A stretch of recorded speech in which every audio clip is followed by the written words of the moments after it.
Hi, this is Dan Cortopassi of TSG Multimedia, and today I'm reviewing an Atlas N Scale GP40 decorated for Denver and Rio Grande Western. This is a nicely detailed model that would be correct for any era from about 1968 up through the early 2000s. This is the DCC equipped version of this model that retails for $169.95. The paint is very crisp and neatly applied, and the lettering is legible.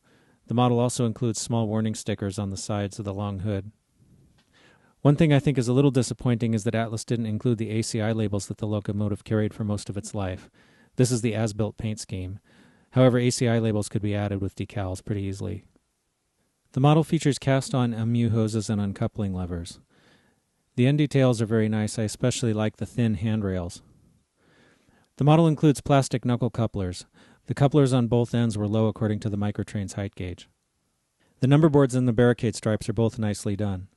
One thing that I might like to see done differently are the footboards.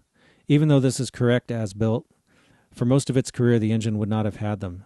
It might be nice to have these as separate pieces that could be applied or left off according to the modeler's wishes. The model weighs 2.6 ounces. All 8 wheels pick up electricity and all 4 axles are powered. All of the wheels were engaged according to the NMRA standards gauge. The locomotive has an NCE decoder and I'm running it on DCC. It's very smooth and quiet.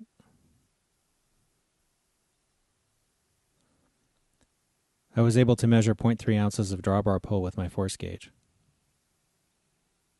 Overall, I think Atlas has done a really good job with this model. It is lacking the Rio Grande nose light, which is one feature that I'd like to see it have. With more and more manufacturers moving toward prototype-specific detail, I really think that that's something that is a miss. Rio Grande did have some other GP40s that it acquired later that didn't have the nose headlight, so if this model had been numbered differently, it would actually be correct. So I'm going to take off one spike for the coupler height being wrong, and I'm going to take off one spike for the lack of a nose light. So my final verdict is 8 out of 10 spikes. If you or your company make a product that you'd like us to review, please drop us a line at reviews@tsgmultimedia.com.